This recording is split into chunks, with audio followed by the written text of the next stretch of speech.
장례식이 끝난 지 49일. 잊을만도 한데 그날 낯선 번호로 걸려온 전화 한 통. 정화 씨 유언장을 상속인께 전달합니다.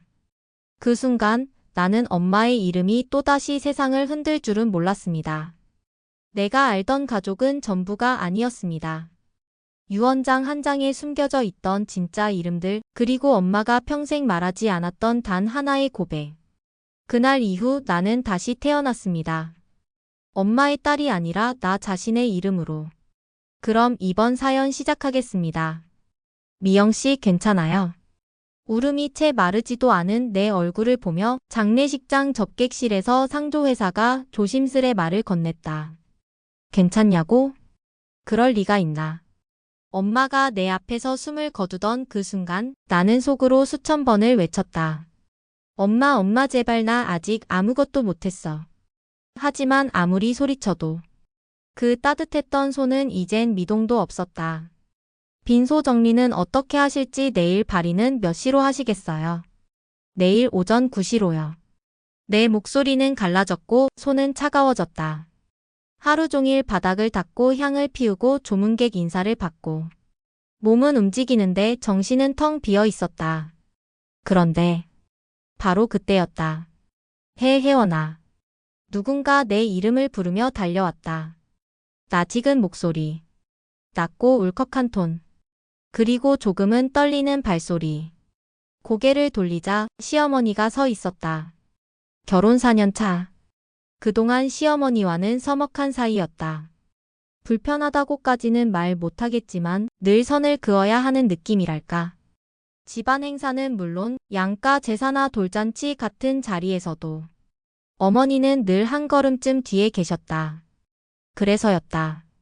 엄마 장례식에 시어머니가 올 거라곤 단 한순간도 생각 못했던 내가.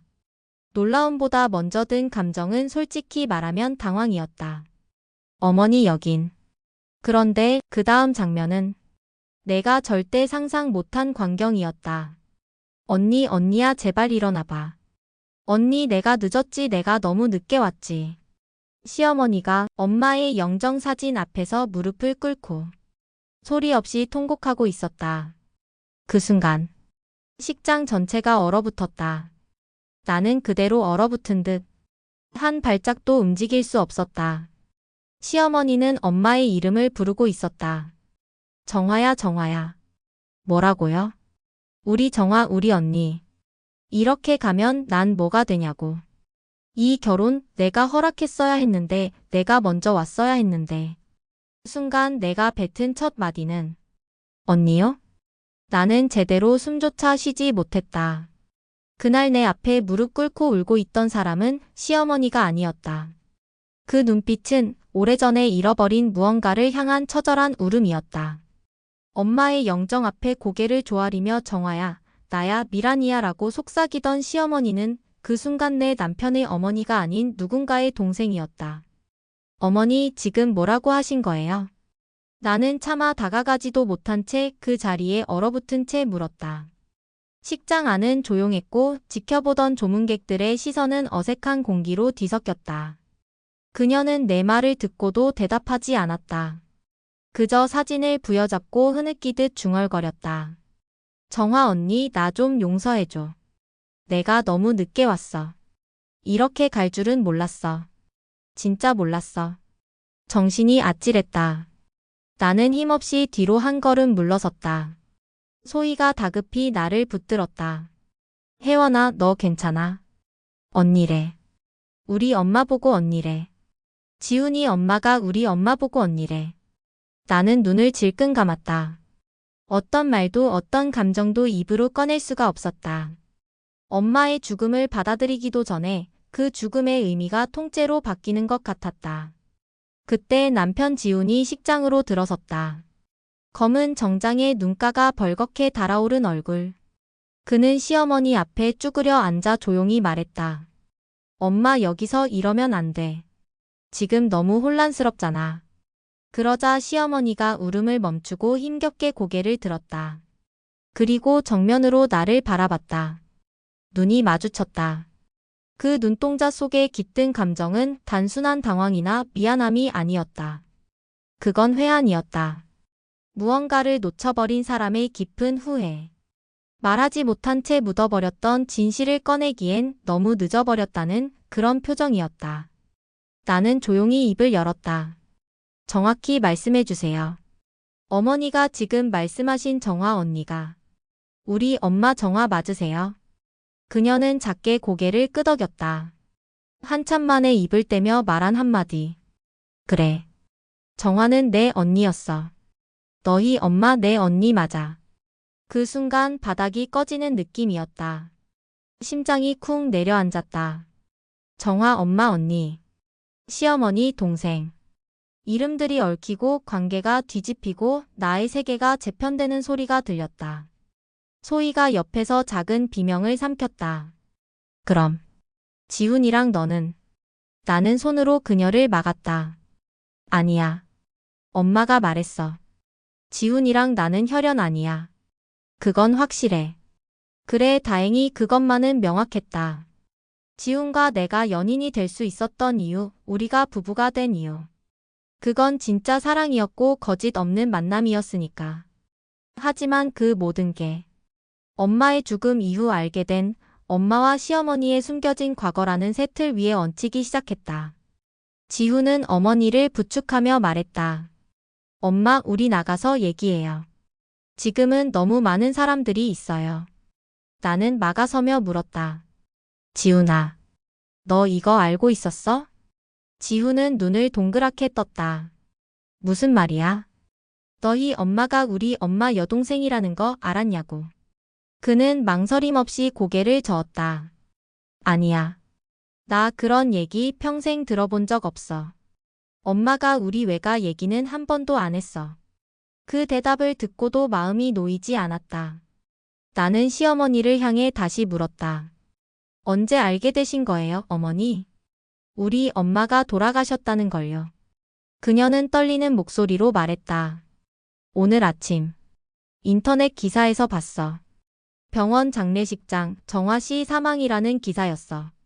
그 이름을 보는 순간 심장이 멎을 것 같았어. 설마 했는데 사진을 보고 알았지. 그게 내 언니라는 걸. 나는 말이 나오지 않았다. 시어머니의 눈물이 거짓이 아니라는 건 알겠는데 그보다 더 벅차게 밀려드는 건 혼란이었다. 왜요? 왜 그런 얘기 아무도 안 하셨어요? 그녀는 얼굴을 감싸며 중얼거렸다. 그럴 자격이 없었으니까. 나는 그 아이, 아니 언니를 그렇게 떠나보낸 채 평생 모른 척했으니까. 나는 등을 돌렸다. 그리고 조용히 식장 한쪽으로 걸어갔다. 엄마의 사진 앞에 다시 섰다. 그 사진 속에서 엄마는 여전히 온화하게 웃고 있었다. 나는 속삭였다. 엄마, 나 이제 어떻게 해야 해? 장례식은 조용히 마무리됐다. 엄마의 영정을 모시고 마지막 절을 올릴 때도 나는 끝내 눈물을 흘리지 않았다. 그 대신 머릿속에선 시어머니의 그 한마디만 반복되고 있었다. 정화는 내 언니였어. 내 엄마, 내 언니 맞아. 어디서부터 잘못된 걸까? 나는 왜 이걸 이토록 늦게 알게 된 걸까? 발인까지 끝나고 상주용 검은 리본을 떼던 순간이었다. 시어머니가 조심스럽게 내게 다가왔다. 무릎을 꿇고 앉은 채 양손을 모은 그녀는 한참을 망설이다가 입을 열었다. 혜원아, 정리 다 끝나고 나면 잠깐 시간 줄 수 있을까? 나는 그 말에 고개만 끄덕였다. 그녀의 눈빛이 진심이었다. 그리고 지금 내가 해야 할 건 미움이나 원망이 아니라 알아야 할 진실을 마주하는 것이었다. 그날 오후 시어머니와 나는 그녀의 차를 타고 외곽의 한 오래된 주택가로 향했다. 그곳은 그녀가 결혼 전까지 살았던 친정 집이었다고 했다. 도착하자마자 그녀는 서랍장을 열더니 낡은 보자기 하나를 꺼냈다. 보자기를 풀자 안에서 오래된 흑백 사진 한 장과 봉투 하나가 나왔다. 이거. 나 그동안 어디에도 보여준 적 없어. 심지어 지훈이한테도. 나는 말없이 그 사진을 받아들었다. 흑백 사진 속엔 젊은 여성 둘이 손을 꼭 잡고 웃고 있었다. 사진 속의 왼쪽 단발머리 소녀는 분명 젊은 시절의 엄마였다. 그리고 그 옆엔 지금보다 훨씬 앳된 얼굴의 시어머니가 있었다. 두 사람은 나란히 서서 한 송이의 해바라기를 들고 웃고 있었다. 사진 뒷면엔 이렇게 적혀 있었다. 1978년 여름. 정화 앤드 미란. 우리만의 해바라기 언덕에서. 나는 말없이 사진을 내려다봤다. 이걸 왜 지금껏 숨기셨어요?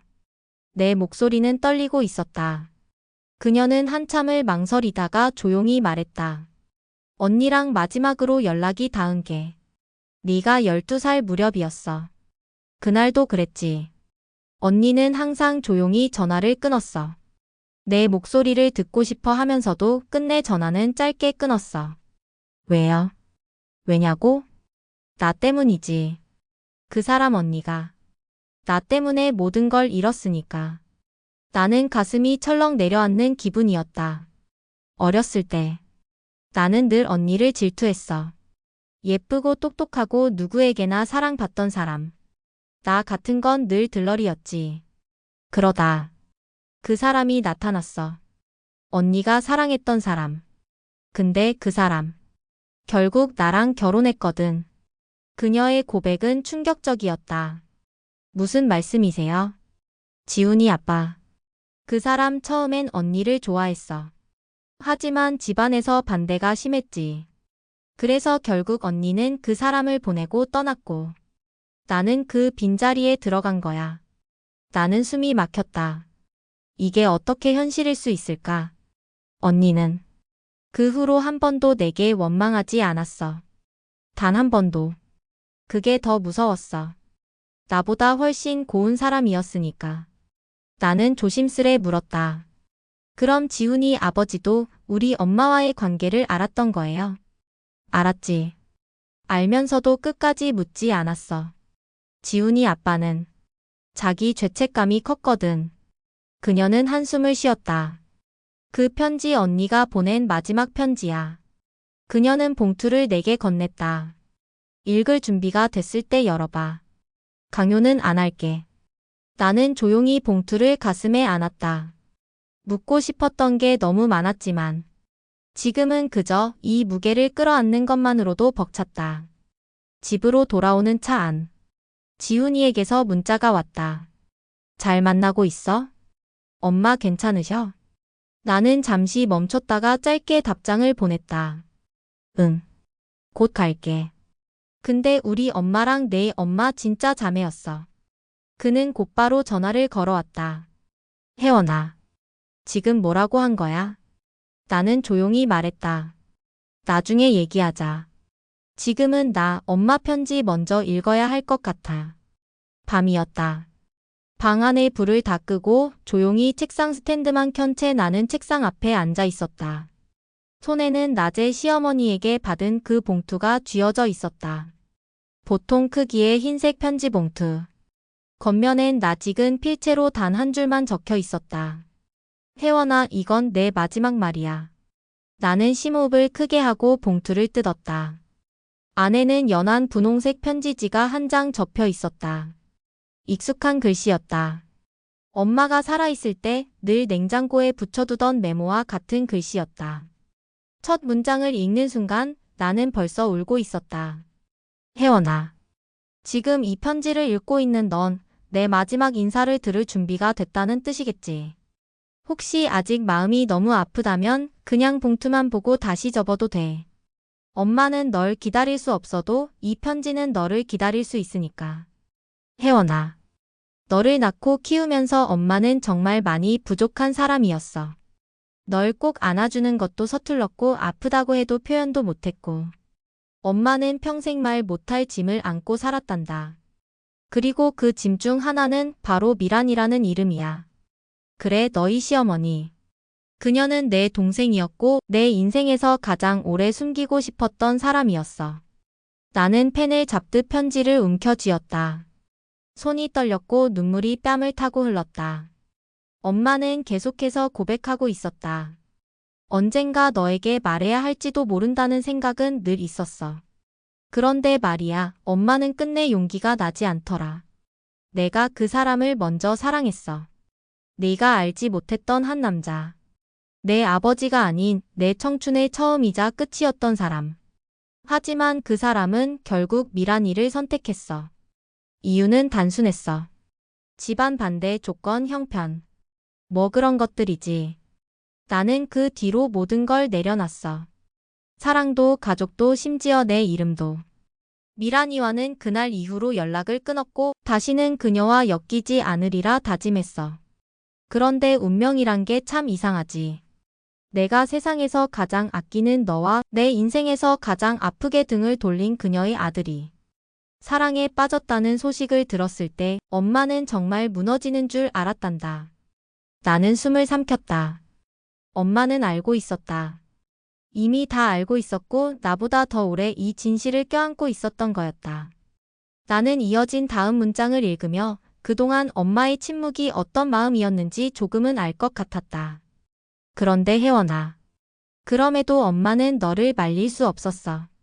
너희 둘이 웃고 있는 걸 보니까 어떤 과거도 그 웃음을 막아선 안 되겠다는 생각이 들었단다. 엄마는 그제서야 알았어. 진짜 가족이라는 건 같은 피가 아니라 같은 상처를 견뎌주는 사람이란 걸. 그래서 너에게 부탁하고 싶어. 이 진실이 내 삶을 부수는 이유가 되지 않길 바란다. 오히려 네가 더 단단해지는 이유가 되었으면 좋겠어. 미란이는 나를 배신했지만 널 사랑해주려 노력했던 건 진심일 거야. 그러니 언젠가, 정말 언젠가가 된다면 그녀를 미워하지 말아줘. 그리고 꼭 기억해. 너는 반드시 이 말을 기억해줘야 해. 너는 누군가의 상처 위에 피어난 용서야. 그 누구보다도 따뜻하게 살아야 할 사람이란 걸 꼭 잊지 마. 편지는 그렇게 끝나 있었다. 하지만 내 마음속에선 아직도 엄마의 목소리가 울리고 있었다. 상처 위에 피어난 용서. 나는 편지를 가슴에 안고 조용히 눈을 감았다. 이제야 엄마가 왜 평생을 침묵했는지 알 것 같았다. 그리고 그 침묵이 얼마나 큰 사랑이었는지도. 편지를 다 읽고 난 뒤에도 한참을 그대로 앉아 있었다. 방 안은 조용했고 밖은 어느새 비가 내리고 있었다. 가슴이 이상하게 먹먹했다. 엄마가 마지막까지 숨기려 했던 진실이 이제야 내 앞에 모습을 드러냈는데 나는 그게 원망스럽지 않았다. 오히려 안심이었다. 엄마는 끝까지 나를 위해 침묵했구나. 그 마음 하나가 이 모든 고백을 감싸고 있었다. 그날 밤 나는 조용히 전화를 걸었다. 어머니, 저예요. 지금 댁에 계세요? 그녀는 놀란 듯 잠시 뜸을 들이더니 대답했다. 그래. 혹시 무슨 일 있니? 저 잠깐 뵐 수 있을까요? 도착했을 땐 밤 11시가 넘은 시간이었다. 시어머니는 문을 열고 나를 보자마자 표정을 굳혔다. 내가 들고 있는 봉투를 보고 모든 걸 알아차린 듯 했다. 혜원아, 편지 읽었구나. 나는 고개를 천천히 끄덕였다. 우리는 거실 소파에 마주 앉았다. 집안은 정적만이 흐르고 있었고 멀리 주방에서 냉장고의 작동음이 조용히 들려왔다. 나는 한참을 침묵하다가 입을 열었다. 어머니, 솔직히 말씀드릴게요. 처음에는 너무 화가 났어요. 왜 아무도 내게 이 말을 해주지 않았을까? 왜 이렇게 중요한 걸 다 숨긴 채 살아왔을까? 그런 생각이 머리를 가득 채웠어요. 시어머니는 아무 말 없이 내 말을 듣고 있었다. 나는 말을 이었다. 근데 편지를 다 읽고 나니까 이상하게 그 화가 사라졌어요. 그냥 엄마가 왜 말하지 않았는지 이해가 됐달까. 숨기려 했던 게 아니라 그만큼 지키고 싶었던 거였구나 싶더라고요. 그녀는 천천히 숨을 들이켰다. 정화 언니는 항상 그런 사람이었어. 자기보다 남을 먼저 생각하고 상처받아도 꾹 참고 절대 누구 탓하지 않았지. 나는 그 언니를 질투했어. 미워했고 결국은 언니가 사랑했던 사람까지 내게로 끌고 왔어. 근데 나 그 결혼 하나도 행복하지 않았어.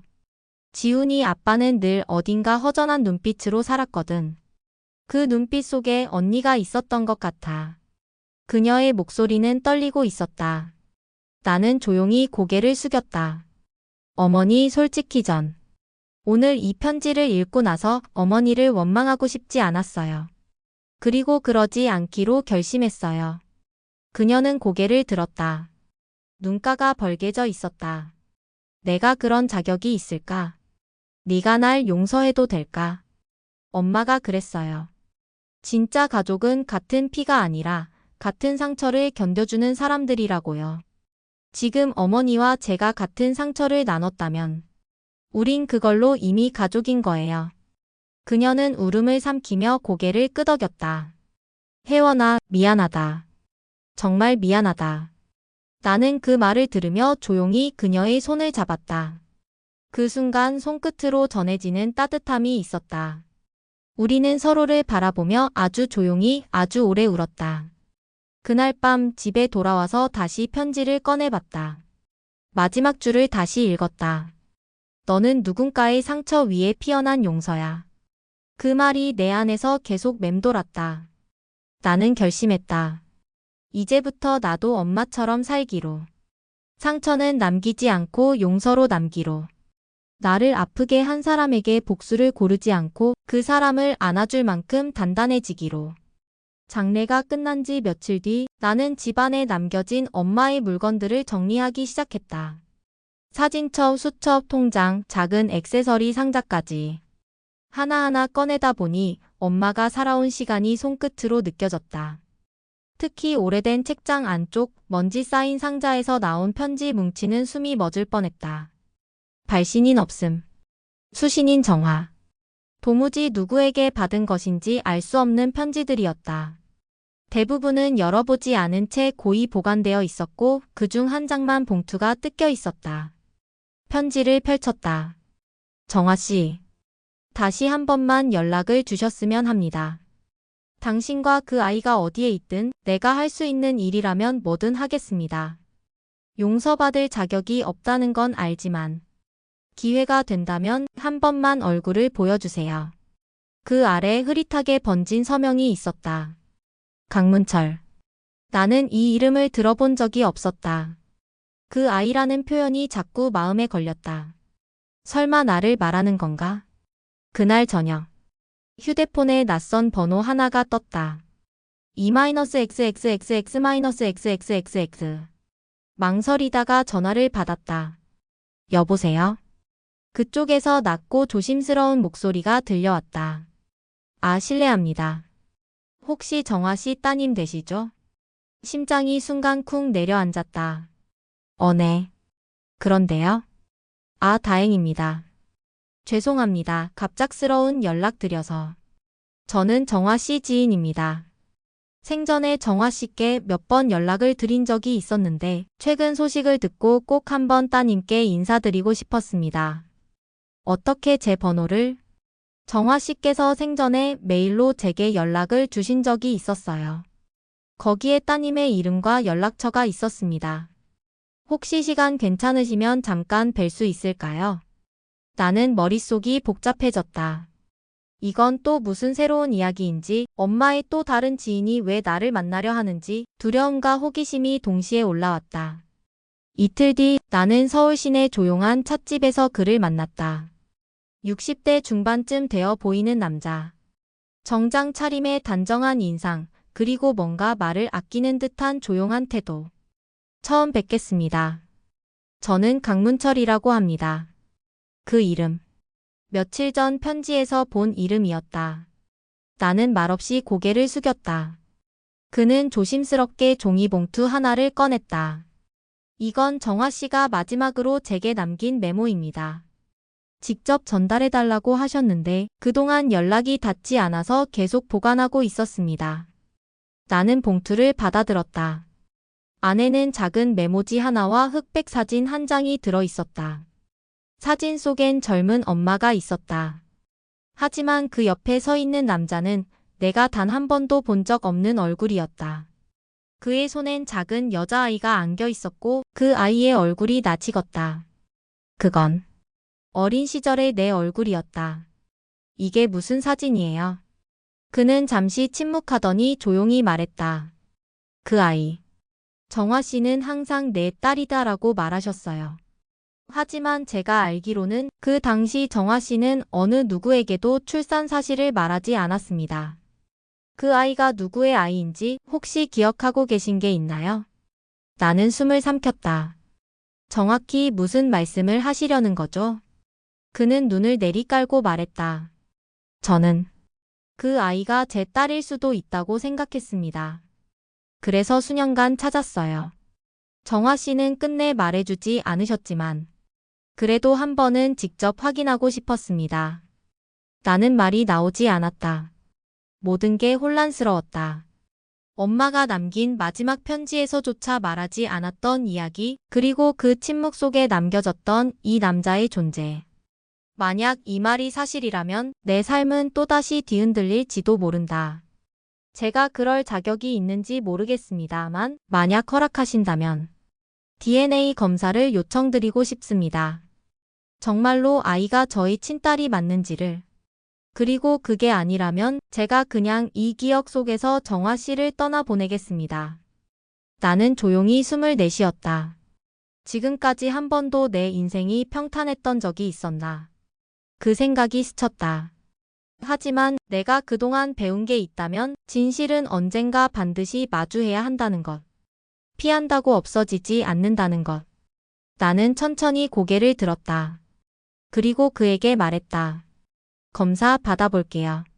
검사 결과가 나오는 날 아침, 나는 아무 말도 하지 못한 채 식탁 앞에 앉아 있었다. 지훈이 마주 앉아 조용히 나를 바라보고 있었고 식탁 위에 놓인 밥은 이미 식은 지 오래였다. 긴장돼? 나는 웃는 척했지만 고개는 끄덕이지 못했다. 생각보다 무섭네. 괜찮아. 어떤 결과든 너는 여전히 너야. 그리고 나는 너를 그대로 사랑할 거야. 그 말이 고마웠지만 지금은 어떤 위로도 마음을 가라앉히긴 어려웠다. 그때 초인종이 울렸다. 나는 잠시 멈칫했다. 지훈이 나가 문을 열었고 그 순간 익숙한 목소리가 들려왔다. 혜원아. 나 잠깐 들어가도 될까? 시어머니였다. 나는 자리에서 천천히 일어났다. 그녀는 내 앞에 조심스레 앉더니 작은 종이봉투 하나를 내밀었다. 나도 그 사람을 알아.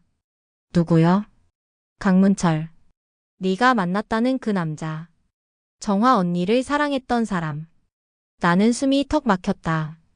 그녀는 조용히 말을 이었다. 그 사람은 언니의 첫사랑이었어. 집안 반대로 결혼을 못했지. 그 뒤로 언니는 너를 낳았고 아무한테도 그 사람 얘기를 하지 않았어. 나한테도 단 한 번도. 근데 어느 날 내가 그 사람을 우연히 다시 봤어. 언니랑 헤어지고 몇 년이 지나서였는데 그 사람 아직도 언니를 찾고 있었어. 그걸 본 순간 나는 확신했어. 언니는 그 사람을 끝까지 잊지 못했겠구나. 나는 떨리는 손으로 그녀가 내민 봉투를 열었다. 안에는 오래된 사진 한 장이 들어 있었다. 엄마와 강문철 씨가 함께 찍은 사진. 그리고 사진 뒷면에 적힌 글귀.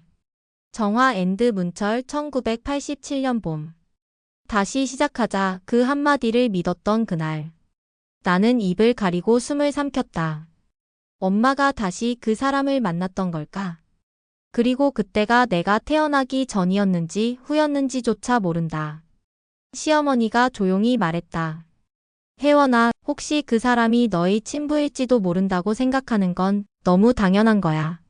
하지만 어떤 결과가 나오든 언니가 너를 얼마나 지키고 싶어 했는지는 그 누구보다 내가 잘 알아. 언니는 늘 너만 보고 살았어.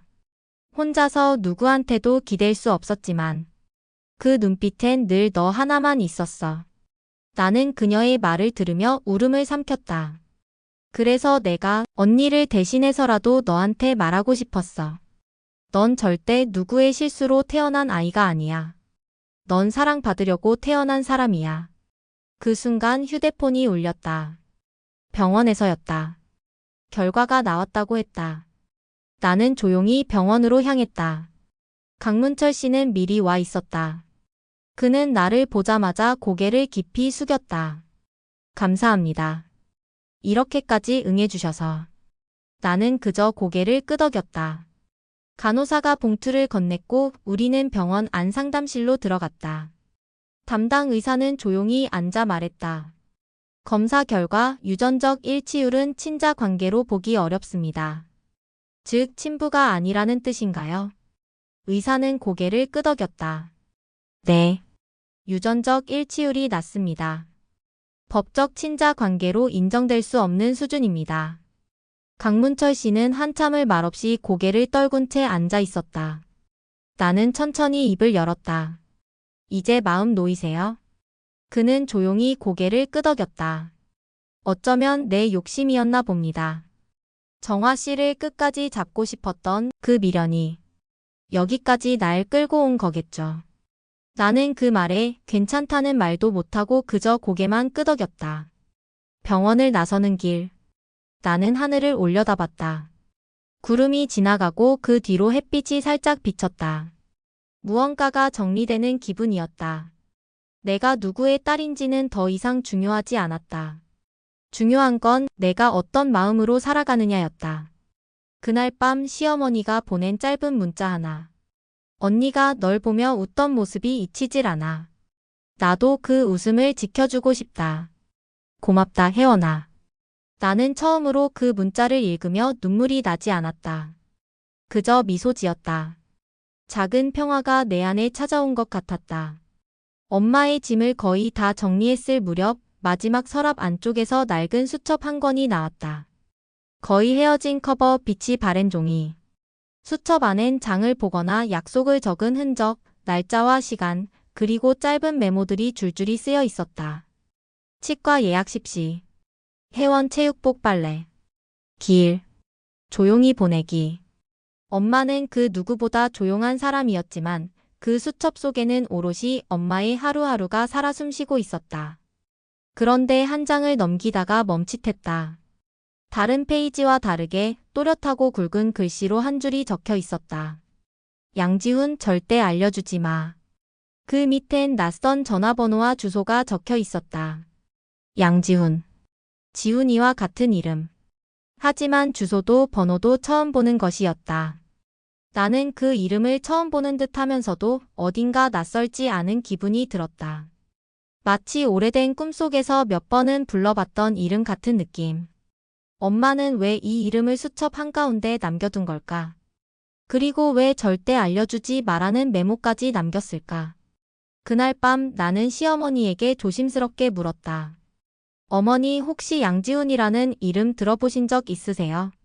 그녀는 순간 멈칫하더니 얼굴이 굳어졌다. 왜 그 이름이 어디서 나왔니? 나는 수첩을 보여주며 말했다. 여기 엄마가 남긴 메모예요. 주소도 함께 적혀 있는데 무슨 일인지 알고 싶어요. 시어머니는 깊게 숨을 들이마셨다. 지훈이 작은아버지야. 작은아버지요? 응. 그러니까 지훈이 아빠의 동생. 그 사람은 한때 정화 언니와 깊은 인연이 있었어. 하지만 그 일은 가족 내에서도 거의 금기시됐던 얘기야. 나는 조심스레 물었다. 혹시 그 사람과 저희 엄마 사이에 무슨 일이 있었던 건가요? 그녀는 고개를 숙이며 말했다. 아무도 정확히는 몰라. 하지만 어렴풋이 들은 얘기로는 정화 언니가 네가 어릴 때 혼자 병원에 입원했던 적이 있었는데 그때 매번 병문안을 온 남자가 있었대. 그게 양지훈이었단 말이 있어. 그 사람은 오래전부터 정화 언니를 좋아했다고도 했고. 그럼 그 사람이 저희 친아버지일 가능성도 있나요? 그녀는 대답 대신 아주 조용히 고개를 떨궜다. 나는 며칠을 고민하다가 결국 그 주소로 찾아가 보기로 결심했다. 서울 외곽의 작은 시골 마을. 주소가 적힌 대로 좁은 골목을 따라가니 오래된 초록 대문이 나타났다. 벨을 눌렀지만 아무 대답이 없었다. 다시 한번 눌렀다. 그제야 안에서 느릿한 발소리가 들렸다. 문이 열리고 중년의 남자가 고개를 내밀었다. 머리는 희끗했고 눈매는 어딘가 엄마를 닮아 있었다. 실례합니다. 혹시 양지훈 씨 되시나요? 그는 내 얼굴을 한참 바라보다가 조용히 말했다. 정화 씨 딸이구나. 나는 숨을 삼켰다. 그는 이미 모든 걸 알고 있는 얼굴이었다. 우리는 마당 끝에 평상에 앉았다. 그는 느릿하게 말을 시작했다. 정화 씨가 아플 땐 내가 매일 갔었어. 아무도 몰랐지. 내가 그 사람을 얼마나 좋아했는지. 하지만 그녀는 날 받아주지 않았어. 그녀는 늘 혼자였고 나한텐 내 마음 고맙지만 그건 안 될 일이야 라고 말했지. 그럼에도 불구하고 그 사람은 널 키우며 웃었어. 그 웃음이 너무 예뻐서 나도 모르게 너에게 정이 갔고 조심스럽게 도왔던 거야. 그리고 어느 날 그녀가 내게 말했어. 지훈이 넌 내 인생에서 좋은 기억으로 남아줘. 하지만 혜원인 이 진실을 몰랐으면 좋겠어. 그래서 난 멀어졌지. 내 엄마가 원하는 대로. 나는 조용히 고개를 숙였다. 그의 말은 마치 오래 묵힌 책의 마지막 장을 읽는 듯한 감정이었다. 슬프면서도 고맙고 아프면서도 따뜻했다. 돌아오는 길 나는 하늘을 올려다봤다. 엄마는 늘 나를 위해 침묵했고 그 침묵이 결국 누군가의 보호 아래에 있었단 걸 나는 이제야 알게 됐다. 사랑이 꼭 함께하지 않아도 괜찮다고 때론 멀찍이에서 지켜주는 사람도 있다는 걸 그걸 엄마가 삶으로 보여준 셈이었다. 나는 그 길 위에서 조용히 중얼거렸다. 엄마 나 이제 알 것 같아. 당신이 그 모든 걸 안고서도 웃을 수 있었던 이유를. 엄마가 세상을 떠난 지 49일이 되던 날. 나는 조용히 집에서 엄마 사진 앞에 앉아 있었다. 따로 제사나 행사는 하지 않았다. 엄마는 살아생전 그런 형식적인 의례를 싫어했다. 대신 따뜻한 밥 한 끼를 차리고 향을 피운 채 조용히 앉아 엄마를 떠올렸다. 그날 오후 낯선 번호로 전화가 걸려왔다. 처음엔 장례식 관련 후속 정산이나 안내일 거라 생각했다. 정혜원 씨 되시죠? 네, 그런데요. 법무법인입니다. 고 정화님께서 생전에 상속 관련하여 남기신 유언장 관련 건으로 연락드렸습니다. 그 순간 숨이 멎을 듯했다. 유언장이요? 네. 정화님께서 사망 전에 법적으로 공증 받으신 문건이 있으며 직계 상속인 한 분께만 전달하라는 유언에 따라 연락드린 겁니다. 직계 상속인이라면 저죠? 예. 따님 한 분으로 확인되어 있습니다. 별도 지정된 분이 없으니 일괄적으로 귀하께 이관됩니다. 며칠 뒤 나는 정장을 입고 법무법인을 찾았다. 상담실 한쪽에 앉아 변호사가 내민 서류를 받아들었다. 유언장은 깔끔한 문장으로 구성돼 있었다. 본 유언인은 정화이며 사망 후 다음과 같이 유산을 처분한다. 현재 본인 명의의 아파트 서울시 동대문구 소재는 전액 정혜원에게 상속한다. 본인 명의의 예금 및 보험금은 전액 정혜원에게 귀속된다. 본인의 사망 후 본 서류가 효력을 발생하며 타 상속인, 형제, 친인척은 해당되지 않음. 또한 유언인은 다음의 말을 반드시 전해주길 바란다. 혜원아, 이건 엄마가 너한테 처음이자 마지막으로 해주는 집이야. 이제는 너의 삶을 너의 집에서 시작해줘. 나는 그 마지막 문장을 읽고 눈을 감았다. 엄마는 평생을 전셋집 월세방에서 살아오셨다. 이 아파트 역시 몇 년 전 어렵게 대출을 얻어 구입한 곳이었다. 그런 엄마가 그 소중한 보금자리를 오롯이 내게 남기고 떠난 것이었다. 며칠 뒤 등기 절차를 마치고 혼자 그 아파트에 가보았다. 문을 열고 들어서니 낯익은 냄새가 났다. 가구도 커튼도 주방에 놓인 조리도구도 그대로였다. 하지만 이상하게도 집안이 텅 빈 것처럼 느껴졌다. 엄마 없는 공간은 그냥 물건으로만 가득한 박스일 뿐이구나. 그걸 절절히 깨닫는 순간 나는 아무 말도 하지 못한 채 거실 한복판에 주저앉았다. 며칠 뒤 시어머니가 찾아왔다. 그녀는 말없이 거실을 둘러보다가 작은 목소리로 말했다. 여기 정화 언니 숨결이 그대로 남아있는 것 같아. 나는 고개를 끄덕였다. 이 집이 이제 제 인생의 첫 시작이에요. 엄마가 마지막으로 만들어준 제 이름이 적힌 집이에요. 그녀는 살짝 미소를 지었다. 언니는 늘 너한테 그런 걸 해주고 싶어 했어. 비가 와도 쫓겨나지 않는 집, 소리 내어 울어도 괜찮은 방, 내가 마음껏 기대어 잠들 수 있는 창문. 그 말에 나는 더는 참지 못하고 고개를 떨궜다. 눈물이 천천히 흘렀지만 이상하게 그건 아픔의 눈물이 아니었다. 그건 위로였다. 안도였다. 그리고 진짜 작별의 눈물이었다. 그날 밤 나는 집안 모든 불을 껐다. 조용히 누워 천장을 바라보며 엄마의 목소리를 떠올렸다. 혜원아, 이건 엄마가 너한테 처음이자 마지막으로 해주는 집이야. 이제 너의 삶을 너의 집에서 시작해줘. 나는 혼잣말처럼 중얼거렸다. 엄마, 나 이제 나답게 살게요. 누군가의 딸, 누군가의 며느리가 아니라 그냥 정혜원이라는 이름으로 당당하게. 이상으로 이번 사연은 끝이 났습니다. 사랑은 말로만 남지 않습니다. 유산보다 더 깊은 것은 말없이 지켜낸 마음이고 가족이라는 이름보다 더 무거운 건 그 이름 뒤에 감춰진 희생입니다. 당신이 이 이야기를 끝까지 지켜봐 주셨다면 그 사랑의 무게도 조금은 느껴보셨을 거라 믿습니다. 끝까지 시청해 주셔서 고맙습니다. 도움이 되셨다면 좋아요, 구독, 댓글로 인사 한 줄 남겨주시면 큰 힘이 됩니다. 지금까지 미소 한 줌 이야기였습니다. 감사합니다.